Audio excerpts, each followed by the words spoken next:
First of all, welcome everybody. Welcome Shaker and Spoon fam. It's always a pleasure to have you guys here. But I'd love to dive right in. And this is a section that we're calling Been Around the World in I. And we're going to start off with Laurie. I would love to ask you to speak briefly about the history of Full Circle Distillers and the creation of ARC. I'm Laurie Westfall, co-founder of Full Circle Distillers. It's a husband and wife team. We make ARC Gin. So basically the history behind ARC Gin, how it started. We were living in Germany, my husband and I, with our 3 daughters. And that was when Monkey 47 first came out. And it just blew our mind. Basically, what is this? Is this gin? When we started really looking into it, and as you know, in Germany, there's a distiller in every corner. And they said, oh, well, half of the botanicals are from your part of the world. Is there no Philippine gin? So that's when Matthew and I, my husband, said, good point, right? And so our quest started from there. And we were just, we're very intense people. So we just went and met all these distillers, learned the craft, and really said that we are going to make a passion project to put the Philippines on the spirits map. And we wanted to start with gin, which makes the most logical sense. You should, by the way, you should explain that part, Laurie, because I don't think that people know the connection between the Philippines and gin. I think for most people, they don't connect, and they don't know. They don't know how crazy gin is in the Philippines. Yes, it's one of the reasons why we did go in to craft distilling, because unfortunately the 43% that we consume is industrial gin, and it is $1.50 per liter. So you can just imagine what that means. So we call it gin bulag, which is gin blind. So that's why I can say that I'm not, the most proud, but that's one of the reasons why we went into this. One of the things I think that also made us get into craft distilling is the Philippines. I don't know if you know our history. We were under Spain for 400 years. We were also under, the US for 40 some years. And we do have a high sense of colonial mentality here. And so it's always everything that is imported has to be better than what is locally produced. And so when Matthew and I returned back to the Philippines, we said, we're going to change all that.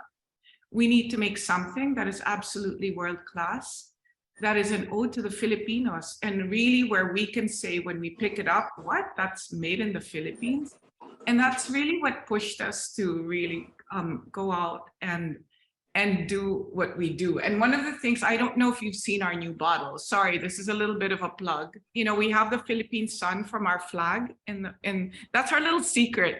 It's like here's our little Philippine, the sun from our flag, and it's hard to see, but when you do get a hold of your bottle, we also have this letras y figuras in the letters.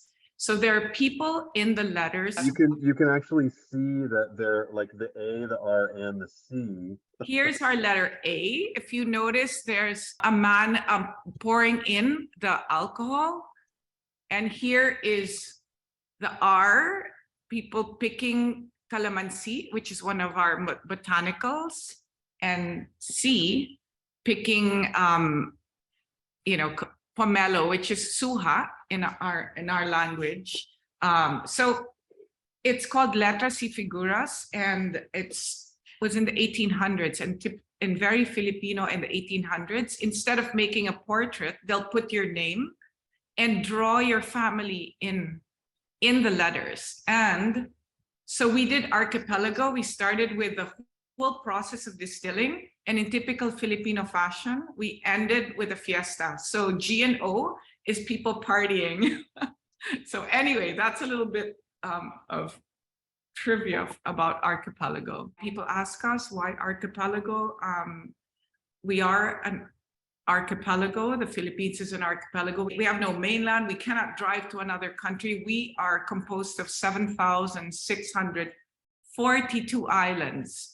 Depending on low tide, high tide, So, we don't know the exact count, but that's why we're called Archipelago. And our whole idea is really to put our archipelago in this bottle, which is very, very difficult.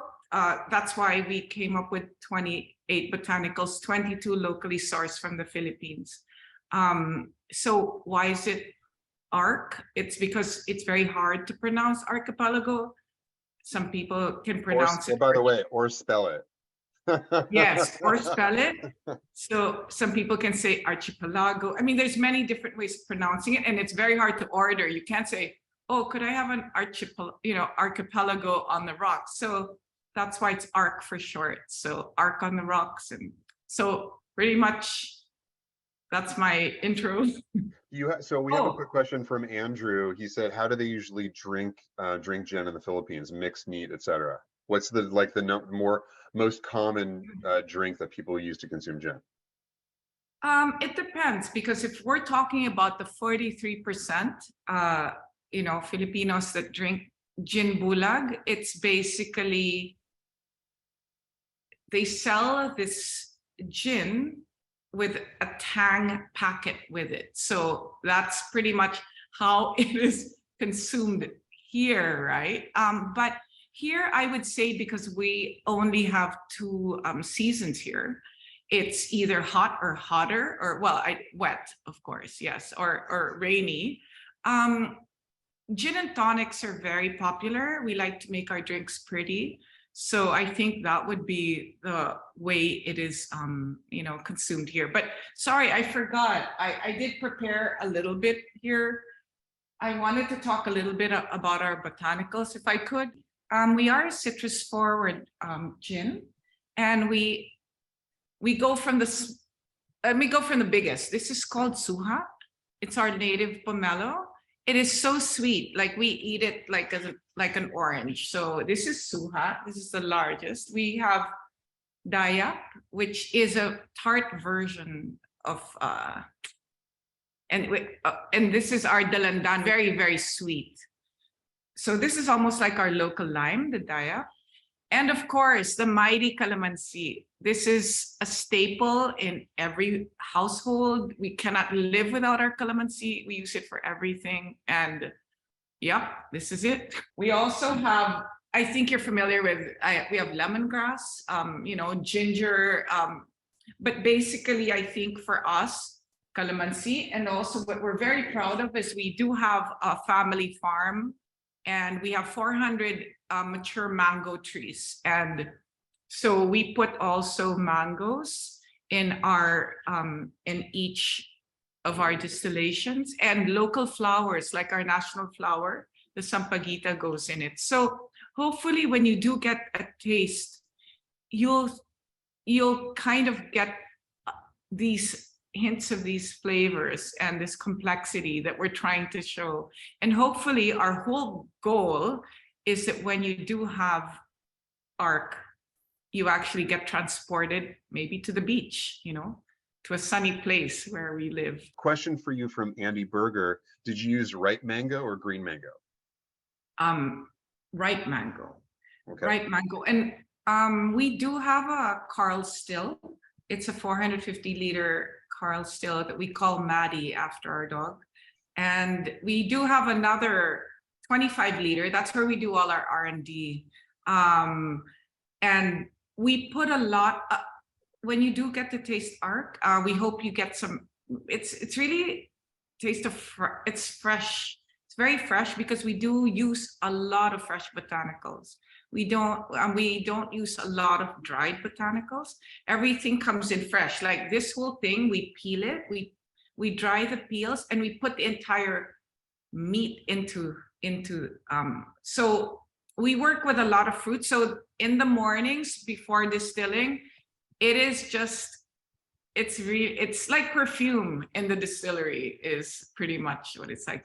Similar to what Laurie was just talking about in terms of the construction of ARC Gin, Aaron, I'm wondering if you can talk about the unique botanicals that make Bayab, like why, every gin is unique, but then there are certain ones that you taste, you're like,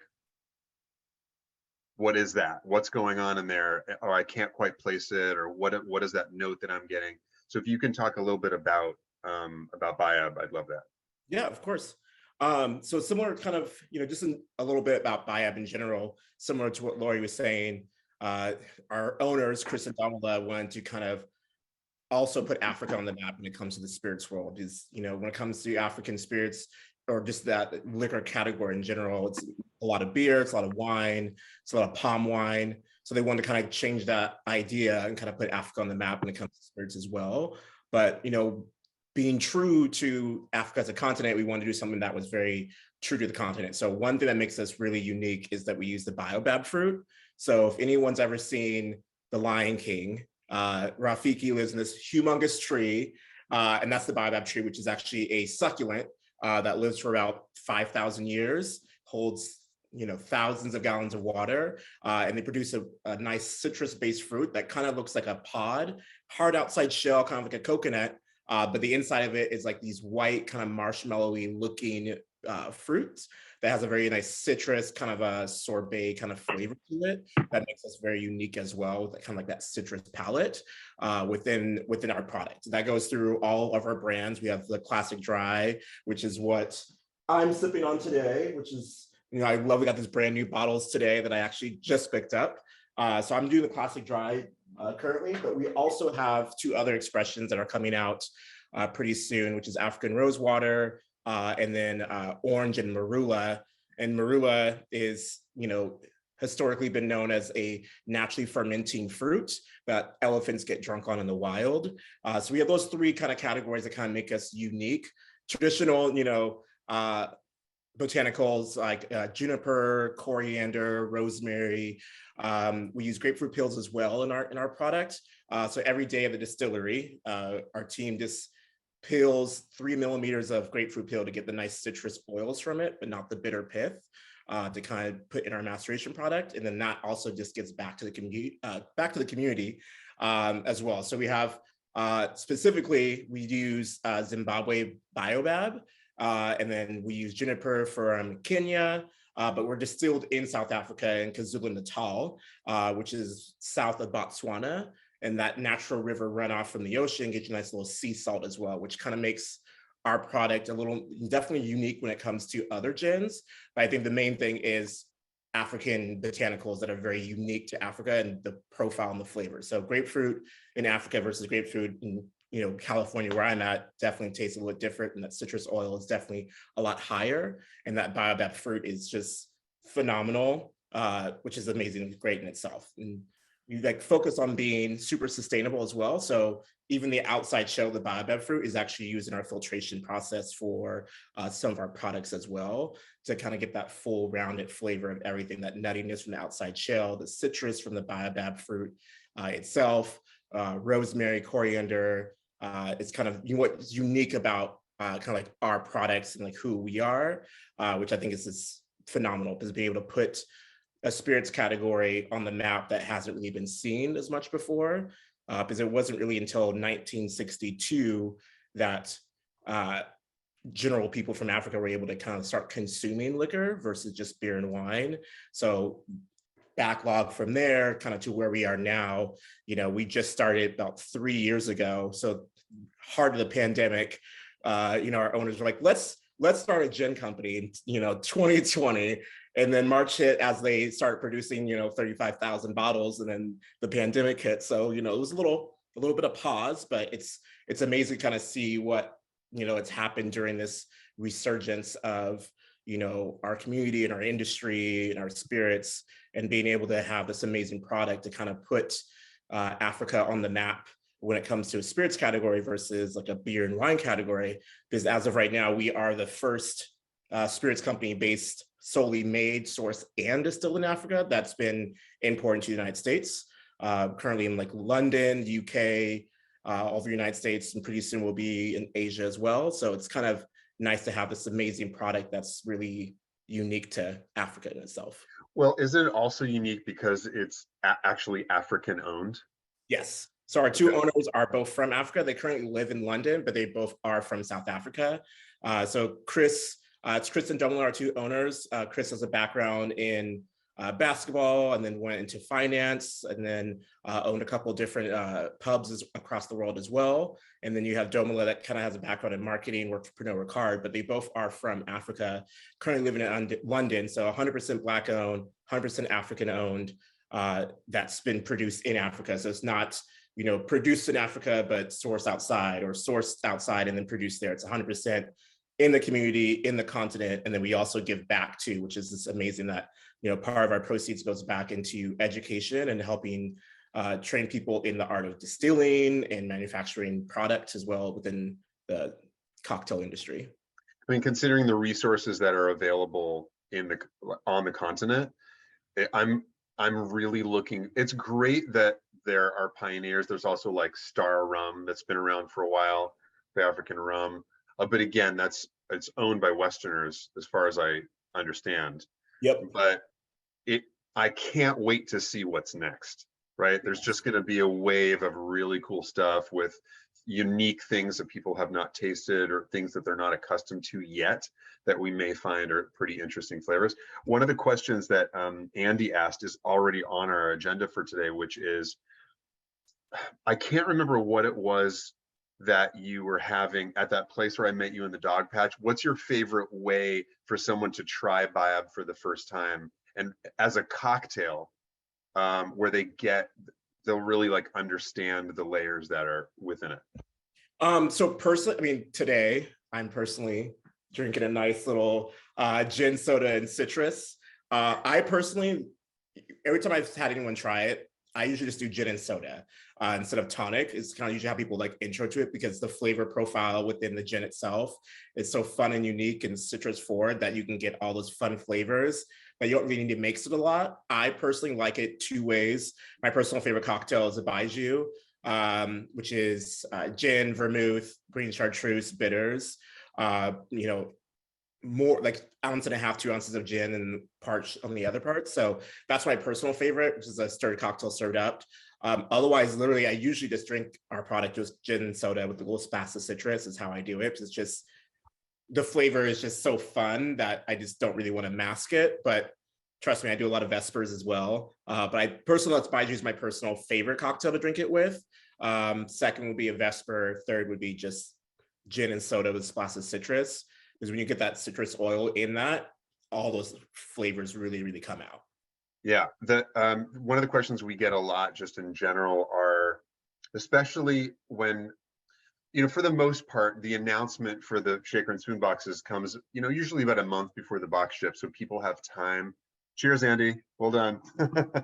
People have time to find, especially when they're really unique, like this set of 3 gins. They have time to like go out and find them. The questions that I've received a lot, particularly about the gin, is, I'm going to have these things at home before the box shows up. What's the best way to sort of taste these rather than drink straight? If you're not accustomed to that yet, honestly, a 50-50 martini is such a great, I mean, you see like Suzu and Aaron are both nodding. Like, it is such a great way. First of all, it's a phenomenal cocktail. If you don't like your drinks that sort of stirred and boozy, it's not that much, like a half and half, so 1.5 ounces of gin and 1.5 ounces of dry vermouth.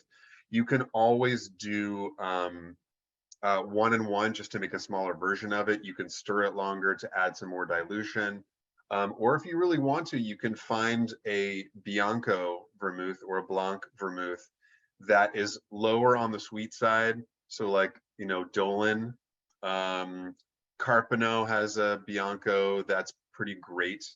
And that's a way to experiment with that. We have a lot of people who do that with the Tidy Martini kit. If you guys have played around with that cocktail, it was originally meant as a vermouth cocktail, but people do it as vermouth gin and vermouth vodka splits all the time because it's just such a fun drink. So if you guys ever want to experiment, and we had a lot of questions about that leading up to the happy hours, how are people like enjoying these gins? It's the same way I'd answer for any gin, like 50-50s with a little bit of a lemon peel, or try it first and see how you like it and then do lemon. So like if you were tasting the Roku versus the Bayab versus the ARC side by side, you would notice that the ARC comes through with a lot more citrus because that's their whole bag. And then Roku would come right after that, and then Bayab would come after that. So try it without the citrus first and then add the twist later. Like that's kind of a fun thing.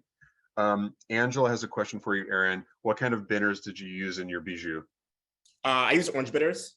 So how my personal recipe is, I mean, I like a boozy cocktail. So I do 2 ounces of gin, ounce of sweet vermouth, 0.75 chartreuse, and then 2 dashes of orange bitters is how I make mine. Because I like a little booze in my cocktail. So understood. Yeah. I mean, you just told everybody that you just like drinking gin on ice, so I think they've got. I mean, I like the spirit. I like the category. I just want to taste it in its purest form. So yeah.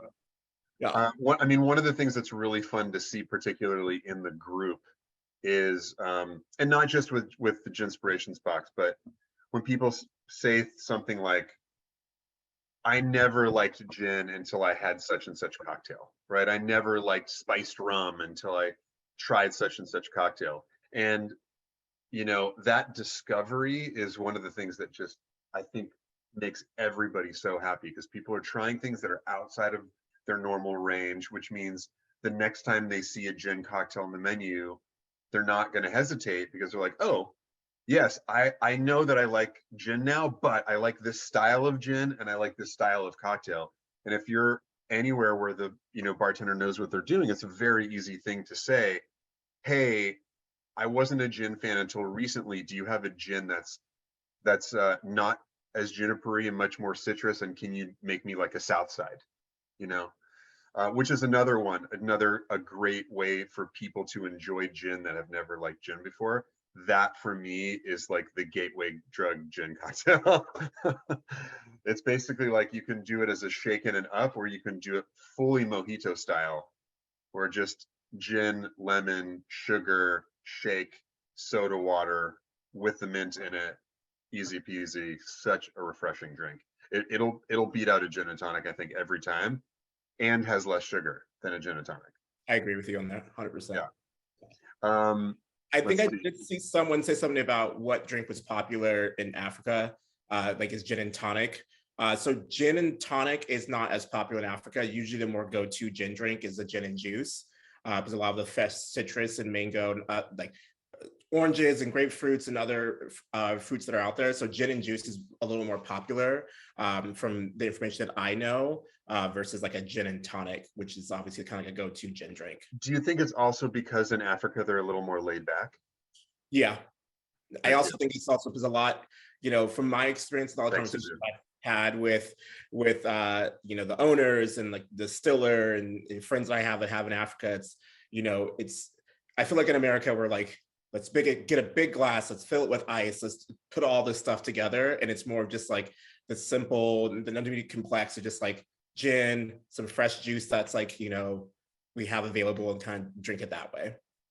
Someone just posted, Becca Perry just came back from Tanzania and loved being able to edit her photos while with a cocktail reminiscent of the flavors that she got to experience while she was there. And that's super cool. And that's kind of, again, like Laurie was talking about, with the escapism factor, like the really cool thing about this particular box and these gins is the fact that like it's transportive. Like it takes you to that place. Like you taste Suzu's cocktail and you are in that room with him where he's coming up with all these flavors. And same thing, you taste ARC Gin by itself or in a simple way, and you taste all of that Filipino citrus, whether you know it is or not. You know that you have something unique going on. And that's one of the reasons that that I really love this a lot. Andy also asked what kind of juice in general. Chris and Domela, our owners, usually do like a mix of like orange, pineapple, a little lime, and then like some ginger if they have it. Is kind of usually what they'll do. That's like a little blend. But so usually, pod, but where the G is the ginger instead of guava. Yeah. Okay. Great. Cool. Any additional questions for Laurie and Aaron? Oh yeah, someone posted, I never liked gin until my amazing husband made me a Bramble. Gin is my favorite now. Andrew asked any cocktails for elderflower and gin? I always find that, like, especially with gins that are very floral, as a base, it can be a little overpowering in like a stirred cocktail, or actually in a lot of cocktails. So I'm always a big fan of splitting gins, with typically like a dry gin with something a little bit more abstract. So if I know, like, off the top of my head, there's a gin from Scotland from Herb Garden. It's an elderflower and I forgot what other botanicals, and I think like elderflower and jasmine gin. And a quarter ounce of it goes a long way. So I always like splitting it with, like, maybe doing like 2 parts a classic like London dry gin, and then a little bit of, like, the more floral gin in a martini, and you still end up with something like super delicious, something that's refreshing but not like a big flower bomb. Oh yeah, Debbie wrote the G&T, like a gin and tonic with elderflower tonic is great, depending on the gin. Dingle gin, the Irish gin, is actually pretty great, and there's a bunch of new Irish gins coming out. Those are great. And then it's funny, before Suzu even got to the split gin, as soon as Andrew asked about elderflower, the first cocktail that came to mind is called the Winchester. It was created by Brian Miller, who's actually done one of the Shaker and Spoon happy hours before. You guys can look up, if you look up the Winchester cocktail Brian Miller, it'll immediately show up. It is a gin Mai Tai. So it is a 3 gin layered Mai Tai that also has Saint Germain in it. But if you like your drinks a little bit drier, you probably could make it with, replace maybe the London dry gin in the recipe with this elderflower gin, and then potentially have the elderflower come out without actually having to also get Saint Germain. But it's definitely one to look up if you love gin and you want to try that idea that Suzu was talking about with the split. Look up the recipe for the Winchester by Brian Miller. It's outstanding, really fun, interesting, tropical drink with gin. You had a question, Laurie, from Shannon. Is there a spirit forward cocktail you'd recommend that really showcases ARC? Good question. I need to call a friend right now. A spirit forward cocktail, Matthew, that showcases ARC. Suzu, any help? I actually have a bottle of ARC, only because I participated in ADI a couple of years ago. And I believe ARC was one of the gins that was submitted. So for those of you who don't know, that's the American Distilling Institute, and it was the judging of their craft spirits. So I was kind of in charge of collecting all the gins and separating the gins into not exactly categories, but like orders of how each judge should drink the gin. So I think Aaron can back me up on this, but I love gin. I love drinking gin room temperature. I have a notorious reputation here in San Francisco for just like what Laurie said, drinking gin. I'm a purist, so I drink gin room temperature without any dilution. I'm that crazy person, that crazy friend, that crazy bartender. So I really enjoy ARC gin, and actually as well as Bayab gin in if you want to go for a spirit forward cocktail as a Negroni.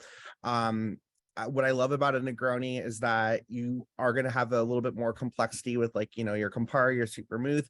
But with both of these gins, there is a nice like acidity and brightness to them that kind of cut through your Campari and your sweet vermouth. So you still are allowed to highlight the gin without overpowering with other flavors. So I really enjoy a Negroni with both of these gins a whole lot. But I mean, then again, I think room temp, like a shot, that's all you need.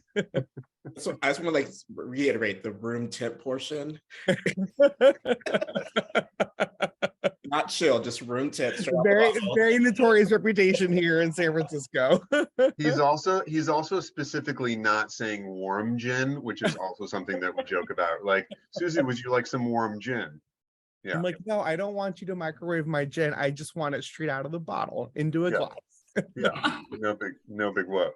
When you're in Thailand, they do a lot of pomelo salads, because the pomelo there is even a little different than the one in the Philippines, and also depends whether you're in the north or the south. But what could be really great is if someone wants a very simple drink and you're like, I don't want it sweet, I don't want the juice to overpower it, and I still want to taste the ARC, you could do gin and grapefruit or gin and pomelo with like a pinch of salts, shake it up and put it on the rocks. Because the salt in the grapefruit and the salts in the pomelo, it's one of the reasons why the Paloma has become such a popular drink. And you don't need a lot of sugar added to it to make a great one. Just need a little bit to taste, but it's that pinch of salt that'll really make the citrus pop. Suzu, I would love it if you would tell folks about specifically choosing gin for cocktails, and then we'll segue that into your process of coming up with a cocktail on the fly, which obviously ties into Drink Masters as well. Oof. I guess when it comes to like picking a gin, obviously I think I try to think of a concept of my cocktail. I think that's like the number one thing, whether if that's something that's gonna be citrusy or more spirit forward, something that's bitter, something that's creamy, whatever it is, and try to think of a gin that really just kind of allows even with a bunch of other ingredients for it to be able to shine through as well. So I think that's like the easiest thing to say, and then from there everything else just kind of like depends on what my other modifying ingredients are. If yeah, I think that's the easiest way to explain that. How often do you find yourself like going in which direction? Like maybe do you come up with a cocktail concept first, or you're like, oh, I'd love to put those flavors together before even thinking about whether or not it would be a gin cocktail, and then you're like, oh, this could be really great with gin, or maybe it would be really great with pisco, or maybe it would be great with cachaça. Like, do you find yourself more often coming up with the recipe the flavor profile first and then picking the spirit, or do you go the other direction? I kind of go both ways, honestly. A lot of the times I'll have like an actual concept, and then I will think like this will be a great gin cocktail, this will be a great pisco cocktail, whatever it is. And then I also am very fortunate because I'm the general manager of a bar called Wild Hawk, where we do have a lot of spirits that come through and we get to try a bunch of stuff. I also have the ability to power to order everything that I want to. So sometimes I will come along something that I haven't tried before, or maybe I'll want to revisit something. So I'll order something and try it and think, wow, I want to go in this direction with this particular spirit, and just kind of work from there as well. Got it. You've got a comment over here from Amy saying that you did a great job on Drink Masters, and that she loved that your cocktails were drier. Plus, you were fun to watch, and she found herself rooting for you. But thank you. But it was funny considering the people from the show ran the gamut from across North America. Definitely coming from markets where they tend to skew sweeter, as opposed to San Francisco, New York, who have been doing kind of like the classic cocktails, the boozier cocktails, and even though West Coast, in particular Bay Area and LA, have more access to fresh citrus and fresh herbs. So people have been experimenting for longer with ingredients that you can get your hands on more often.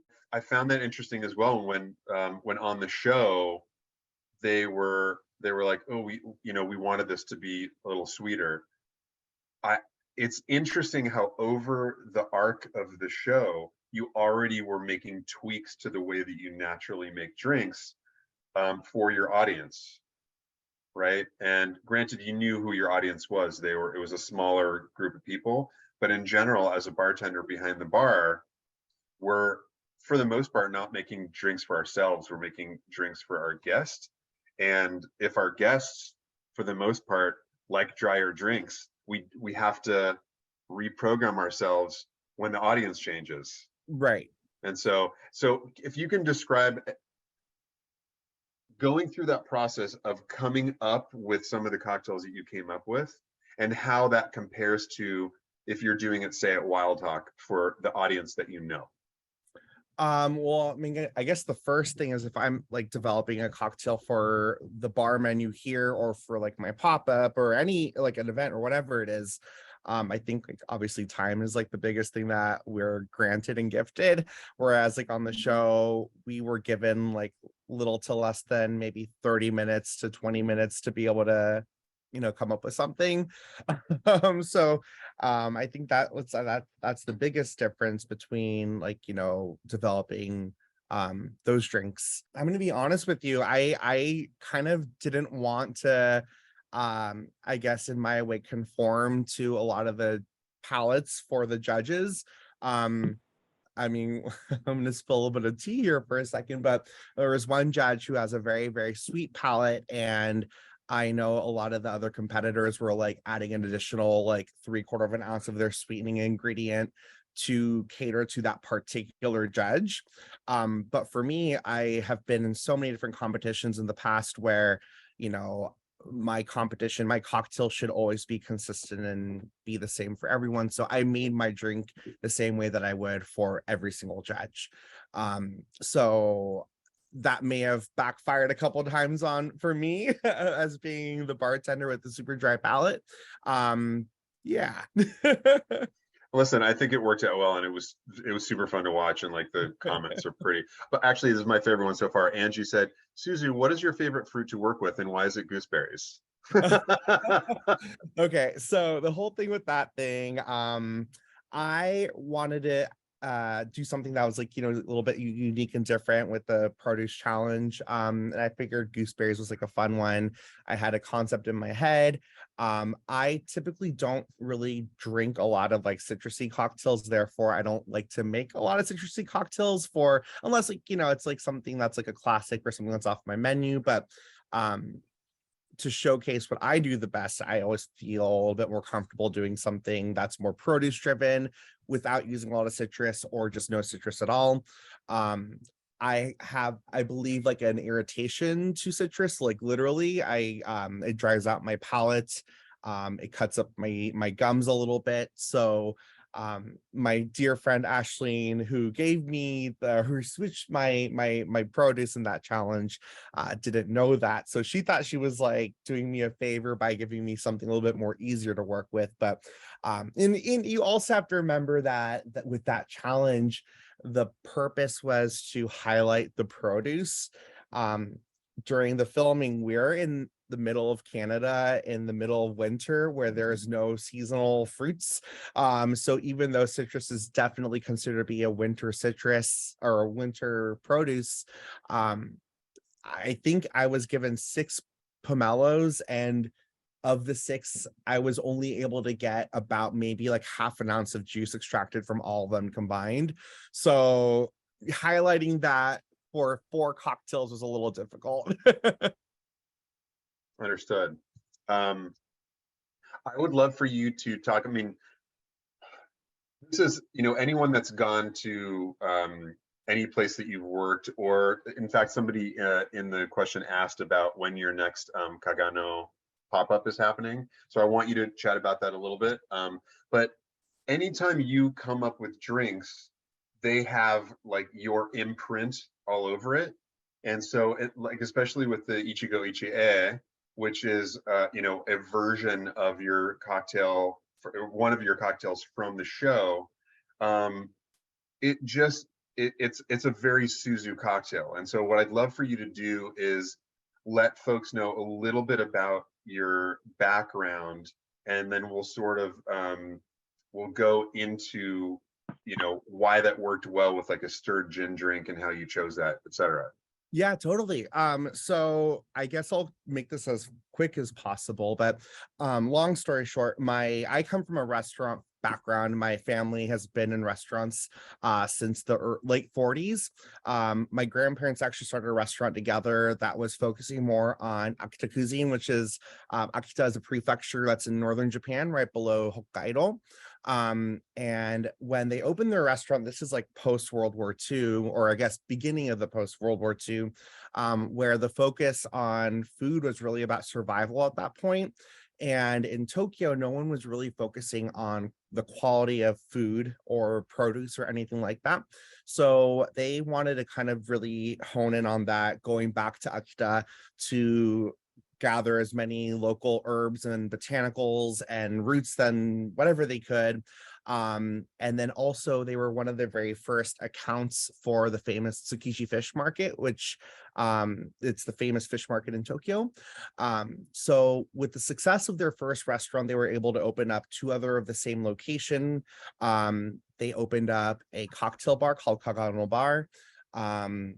They had a ranch that was sourced, that was outside of the Mount Fuji area, that sourced all the produce and proteins for all the restaurants, which eventually led to opening up what is kind of known to be like one of the pioneer restaurants for what would eventually become Benihana. So very focused on like teppanyaki, focusing on like steaks, all that kind of stuff. So by the time I was born, we had just the flagship restaurant and the steakhouse left, and I was pretty much born into this industry. So they would have me go back to Japan all the time to learn about managing a restaurant, learning about food, learning about Japanese cuisine. I learned how to balance out my first register when I was like, I think 10 or 11. Learning to use an abacus, not a calculator, which was not fun. And this was my life between the ages of 11 until 18. I went back to Japan 3 times a year, sometimes 2 to 3 times a year, to kind of really hone in on that that work life. And eventually I moved to Japan for a couple of years to get a better knowledge of what their work life is like 24/7. And I think I went back for about half a year when I was coming off of a big year-long backpacking trip around the world too. So my background has definitely been about this industry, about Japanese cuisine. I think at the time I didn't understand or realize that that background is a very unique background, and that not everyone has that experience in the restaurant world, in the bar world. So for me, my kind of like take on cocktail production has been kind of a love letter to Japan, a love letter to my family. So my cocktail Ichigo Ichie actually originally, so kind of backtracking a little bit, I started a cocktail pop-up called Kagano Bar Pop-Up, which is kind of an ode to my grandmother's bar, Kagano Bar. And I focus a lot on cocktails that are of my childhood, or using flavors that are reminiscent of my childhood, or things that I experienced within like my time in Japan, just all kinds of different inspiration. And I have a cocktail that is kind of what inspired the cocktail on the show, which we called Furusato, and that inspired Ichigo Ichie. So originally my cocktail is a gin-based cocktail using myoga, which is a style of ginger. It's not as spicy as your standard ginger. It's actually a very floral ginger, and oddly enough, when you cook it down, and if you add anything like any citrus to it, it kind of goes from like this like weird purple brownish color to this vibrant purple, almost magenta color. It's really beautiful. And then with that cocktail, I had originally like a sea bean extract to replace nori, a little clarified yuzu, and I do like a house distilled genmaicha tea. All because with gin, kind of going back to what Laurie was saying about being a purist, I don't really like to add a lot of stuff to my gin cocktails. I try to keep it as simple as possible, but especially when it's producing a cocktail for like a competition or something. So originally this was a drink for Bombay Sapphire's Most Imaginative Bartender. I can't just get away with like, adding a little vermouth and maybe like a little something else and call it a day. So for me, that cocktail, I really wanted to approach all of my ingredients in the most demure, delicate way. So genmaicha tea, for example, is such a bold flavor. I wanted to really use that flavor a whole lot, but in the most softest way. So I home distilled it the same way that you would distill, or a lot of folks distill rose water in Western Asia, or I guess Eastern Europe as well too. That I can get into a little bit later on, but all those flavors for me are reminiscent of ochazuke, which is like a very traditional Japanese dish. It's essentially kind of like a rice soup with like green tea. You can add salmon if you want to. You can add umeboshi. In my case, I use myoga. So the flavors of nutty, earthy, kind of vegetal, and a little floral all were represented in, I guess, all three variations of that cocktail, whether if it's my Bombay Sapphire Kimochi cocktail, whether if it's Furusato on Drink Masters, or if it's the Ichigo Ichie with shaker and spoon. And the funny thing is, someone had asked earlier, well, I think multiple people had asked this question for the entire panel, is like, what is, the favorite way to enjoy these particular gins? And kind of the beauty, and one of the reasons why it's so great to see people taking advantage of that lead time before the box gets shipped, and you find out, oh, here are the recommendations.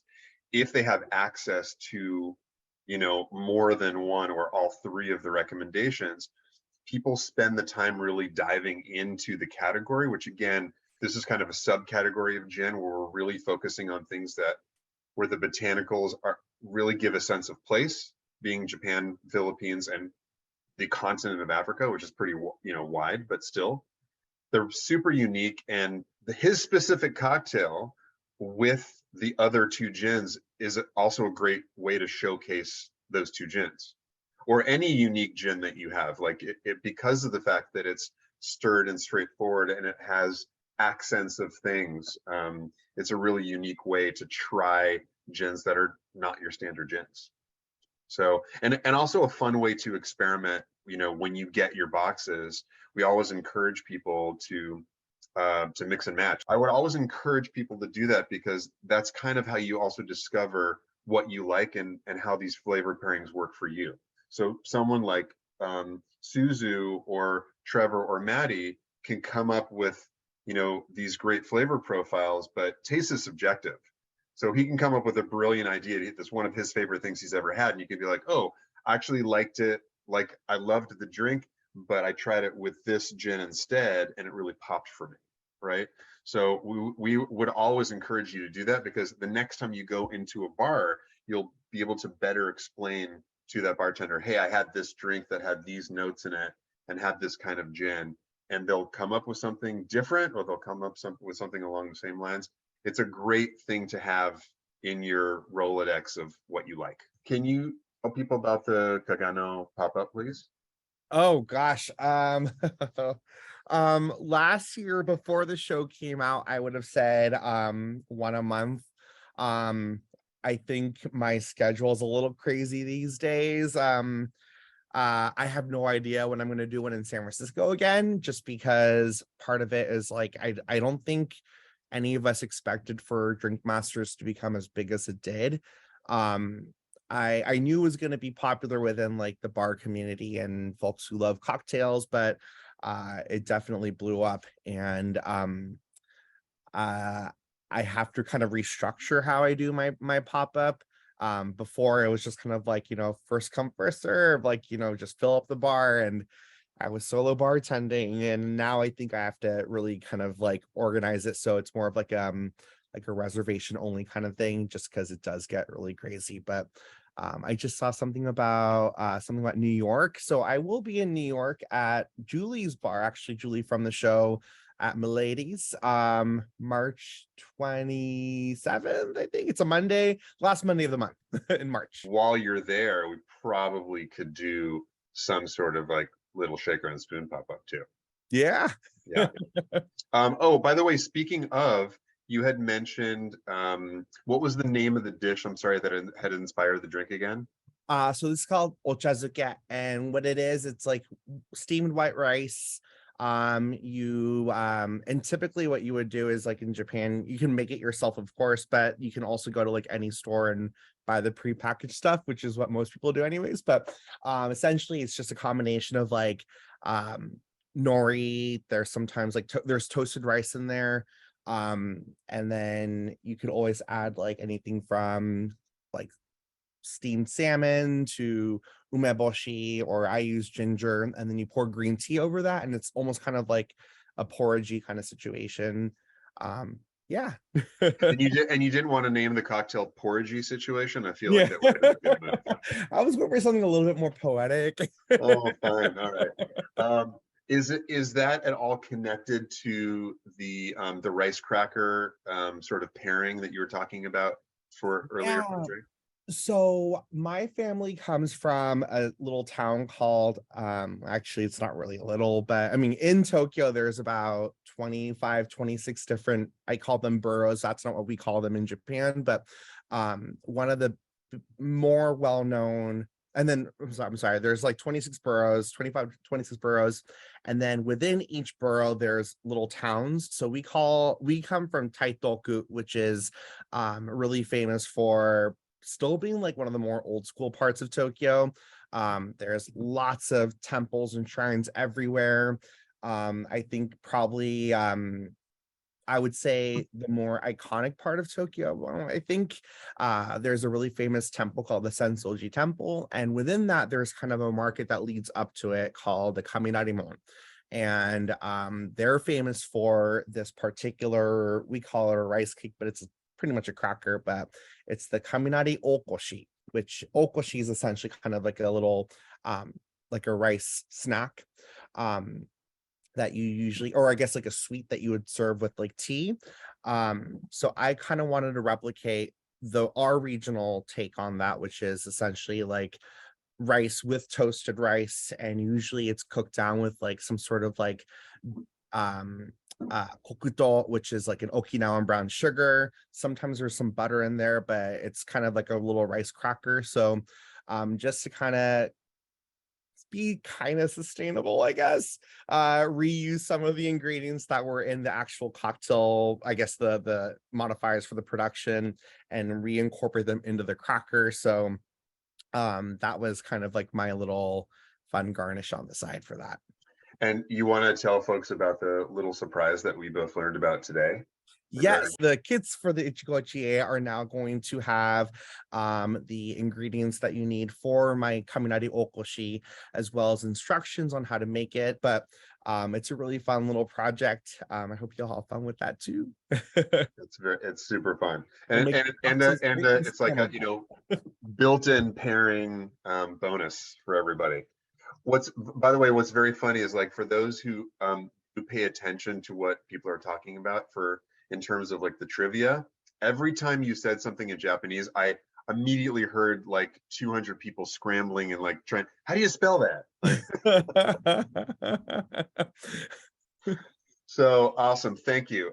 Really appreciate it. There, we obviously chat with people in the group, and you've got a zillion things going on right now, but I'm so glad that we had so many good questions for our panelists. There's a couple that hopefully we'll be able to answer here at the end, but I really want to make sure that we do have time for trivia. So I'm going to go back to Aaron. So the winner of the prize for my trivia question is going to be a bottle of one of our new expressions. So it's going to be a bottle of our rose water, which I chose because of seasonality. So we're going into spring and flavor profiles. It's going to be something fun to play around with and enjoy. What are the 3 gin expressions that Bayab has? And what's one fun fact about one of them? Oh, looks like Angela got it. Nice, well done. Angela got it. So is the African Classic Dry, the Rose Water, the Burnt Orange, and the Marula, and Marula gets elephants drunk. That is, you wrapped it up. So well done.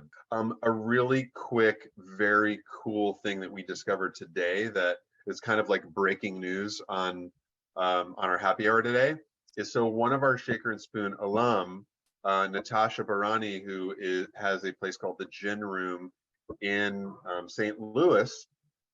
She also was involved in an ADI that Suzu mentioned earlier, and she also has an event called Gin World, and they're doing Gin World Oaxaca right now, and they found out today, literally today, that the Gin Room was nominated for a James Beard Award.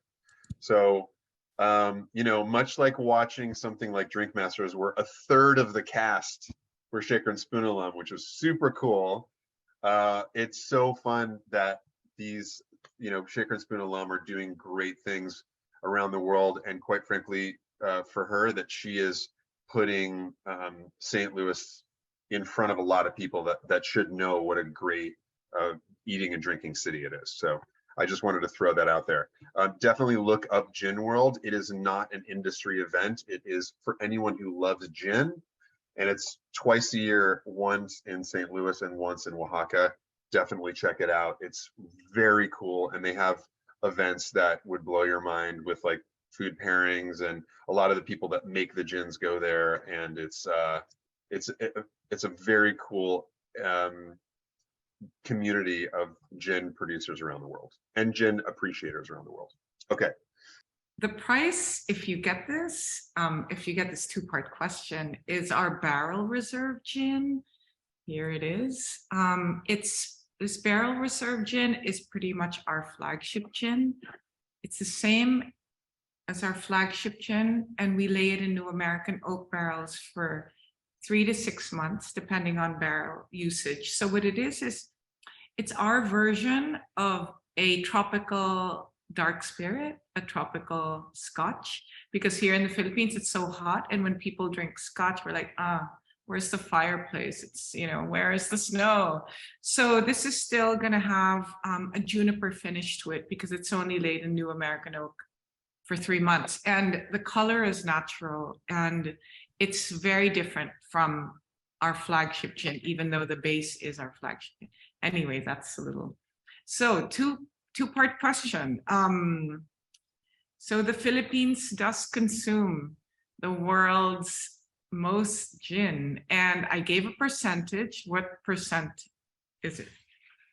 And then what's part two? Because you got to answer both questions. You got to answer both questions. Wait for part two. And part two is, what is this? This tiny, mighty citrus. Oh, so, it looks like, hold on. A lot. It looks like we just got a bunch of them. It looks like Peggy got that one. Hold on, let me make sure before I speak out of turn. Yeah, it looks like Peggy was the first one. Peggy, awesome, congratulations. Looks like you nailed it. So the prize for my trivia question is a Japan only bottle of Roku. So this is a bottle of Roku from Japan. There's a lot more cherry blossom notes to it. I could be wrong on this. If I remember correctly, I think it's also a little bit higher proof as well too. I might be wrong on that. I was thinking about that the other day. I think that it's, for some reason, I think that it's 47%. Yeah, I remember, because oddly enough, I tried Roku for the first time when I was in Budapest. Like, it wasn't even out in the US yet. As one does. Yeah, and that bottle came straight from Japan. And I remember them saying that it was a higher proof, and I remember being 47 or 49 or something. And that number always stuck with me. But I'm pretty sure it's a higher proof gin, which I mean, I love higher proof a whole lot more than lower proof, but yeah, that should be room basically you can find. So what you're saying is that you love gin. I just want to make it clear. Yeah. Oh yeah. Okay. All right, good. Yeah, I from what I understand, the only place you can get this that's not in a store in Japan is at one of the airports in Japan, also in duty free. That's it. So this is a bottle that came specially to the US to whoever wins this thing. So my first question is, what kind of ginger did I use for my original cocktail that was like the predecessor of Ichigo Ichie, as well as if you can tell me what the dish my cocktail Ichigo Ichie and all the other iterations were based off of, or what Japanese dish my cocktail was based off of. All right, let's see how they do. Either way, we'll probably give a pass on spelling, but all right, because this is also something that I don't really think is Googleable. So it's Googleable. It's totally Googleable. Oh wait, Andy crushed it. Oh shoot, crushed it. That took way less time than I thought. Ochazuke. Yeah, and he even spelled it right, dude. Yeah, That's impressive. Oh, yeah. Andy asked you, Laurie, what kind of flavor profiles would ARC like to experiment with in the future? Perfect question. We do have one, you know, as I said, we have a 25-liter and we just love to experiment. We've done a lot of different expressions, but we just haven't sent it to the US yet. But our latest one is this. It's a black bamboo gin. It is pretty, it's very good. It's very grassy, very earthy, very different. I haven't really quite tasted anything like it. And it's not available in the US yet. We're gonna launch it in the Philippines in 2 weeks. In 2 weeks, yes. So, but yes, we have a lot in the pipeline. We have done a lot also, you know, with kaffir lime. I don't know, it's just fun. And, you know, I'd love to get Suzu to the Philippines. Suzu, you can like, I don't know, we can make something. You know?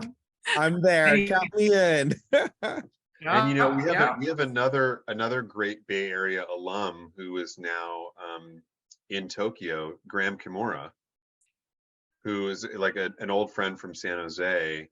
And he actually was also on, I don't even remember what the name of the show was. There was some sort of like bartender competition show, like 2009, something like that. What was it? On the Rocks. There we go. And it was really awesome to see a friend on it. And he is now working in Tokyo and loving it. So same thing. He has some of his family is from Japan. And Suzu, I think we should go out and visit him. And then we will hit Manila on the way back. Yes. I'll take you back to my old bar there because I bet you that half the bartenders are still there. And you know, make something new with Laurie and Matthew. Yeah. And I'd also love to invite Maddie, of course. I mean, who chose ARC for Shaker and Spoon. So Oh yeah. the more the merrier. Our doors are open and we'd love to welcome all of you. Our beaches are amazing. So, you know, there's a side trip there. I never left Luzon. I never really left the core, so I haven't gone to the south. Then you have to come back because that's not the Philippines. Sorry. So what you're saying is we have to go to all 7,641 islands in the archipelago? I think that's tough. Okay. Some of them we'll have to visit. So please, just, you know, whoever's coming this way, let us know. Our doors are open. Question, Devori, sorry, I hope I'm pronouncing that correctly. Do you have any recommendations for something similar to a royal tea? You're talking about just like a gin cocktail using tea, or are you talking about a specific cocktail called the royal tea? There's a specific cocktail that uses Earl Grey called a royal tea. Where are you located? Washington State. Oh, I see that. I got you. Earl Grey lemon juice, sugar, dry gin. Well, so Suzu, I'll let you take this. I have one that we actually did at the Empress in Victoria, but go for it. Well, when I think of like royalty, I immediately think of I'm actually not sure where this drink originated from. I want to say it's probably Hong Kong or Taiwan, perhaps. I'm not quite sure, but royal milk tea. It's just like, you know, Earl Grey tea with like cream, a little bit of sugar. But if you were to apply it into a cocktail, I think like a really awesome Ramos Gin Fizz would be a really cool take on that. You already have the kind of like more floral kind of like tea element from the Earl Grey. So you don't really have to use like an orange blossom water to that. And then you've got like the cream base already, gin, boom, boom, boom. I think that's all. Oh, and like, you know, your egg whites. And yeah, I think that'd be pretty cool. That's funny because the one that we did so if those of you who have been to the Empress, which is the super famous hotel in Victoria, in the town of Victoria on Vancouver Island, this drink that's been on the menu, I want to say since 2010, and they haven't been able to take it off because people revolt a little bit. Kind of like when one of the Shaker and Spoon cocktail kits comes out of the store, and then all of a sudden 300 people are like, "Where did that kit go?"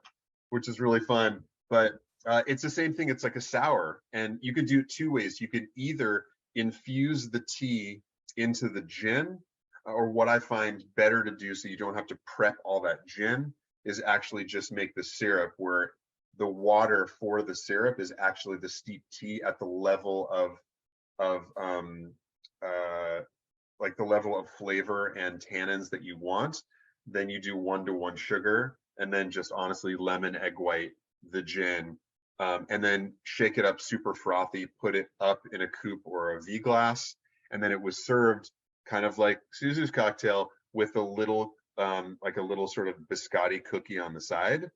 And I don't know whether or not it was the drink or it was the fact that they were using like the House Empress tea, or the fact that it came with a little damn cookie. But man, they could not make enough of those dumb drinks. I think that was a Ryan Megarian drink from honestly the late 2000s or 2010 when he was still working with the hotel group. But it's tea and gin is like they're made for each other. And all three of these gins too, if you wanted to do like an orange pico, that would probably be great with ARC. What do you think would be good with Bayab, Aaron? I've actually been playing with a couple different teas, but like I've been working on this like rose tea like little cocktail situation with the rose. Not with rose, I'm sorry, with the orange and marula. That's been kind of fun to play with. So that's kind of like what I've been working on right now. And I have a couple other people that have been kind of doing that as well. So Robius is kind of what I've done a couple times. That's been pretty fun, unique, and funky. There's one, have any of you had Numi tea before? So Numi is a brand that's made its way across the country. It's actually from Oakland, California. They actually have like a tea garden, and where the company's based, but you can go and like sit in the garden and try all the different teas, and you like forget that you're like right off the freeway. It's pretty amazing. But they have one that's like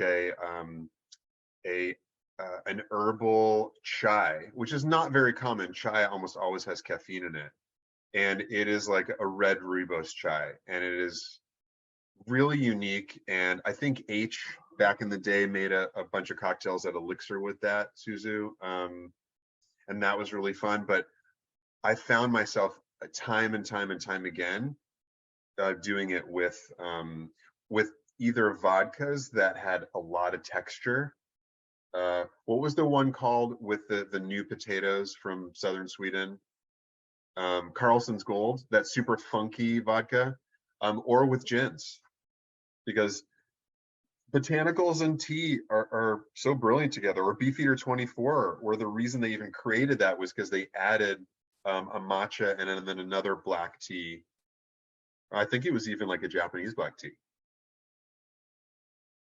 I can't remember, but they did that in grapefruit peel and some other things. But tea and gin is just brilliant. Oh yeah, thank you, Anna. There's an orange pico tea syrup in the Make More store, and that's pretty much like any of the cocktails that they just mentioned. It'd be great to do a sour. It'd be great to do that Ramos that Suzu talked about. If you wanted to do like a gin and soda with like a 1/4 ounce of something like that orange pico tea syrup, that would be great. You're kind of talking about a gin highball, right? Where you're adding the sugar element. To our panel, are there any more ways that you love to show off gin in a cocktail? Well, this is one thing I want to kind of point out, because there was someone on the Facebook page, I think her name was Suzanne, who was asking about cocktails for Bayab. So I'm actually going to put anyone that's on that group page, I'm going to post basically the pages from this that we just got printed, which is like a whole slew of just like cocktail recommendations. So I'm going to post that for anyone that's interested in like just like cocktail recommendations, and they would work for everything. Obviously they were made for Bayab, but they would work for pretty much any gin. So I know there was a couple people that were asking like different suggestions. So I'm going to post that up, some great suggestions for you guys for some kind of fun stuff. That's awesome. I forgot about that. There was also the osmanthus syrup. That was from Kevin Dietrich's cocktail from the Kanpai Japanese whiskey box a couple of years ago, with like aloe and watermelon. Crazy, crazy good drink.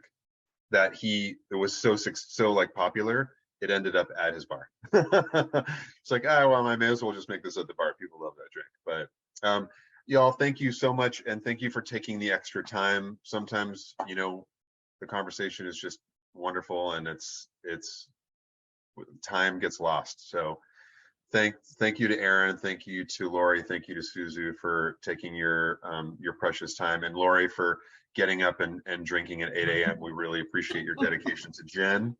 And thank you guys for joining us and honestly being part of the creative process and helping our Shaker and Spoon family with, you know, discovering new flavors and ideas all the time. We really, really appreciate it. And of course, to all the Shaker and Spoon fam that joined us, thank you. For those that are watching it on the channel later, hope you enjoyed it, and we look forward to seeing you all very soon.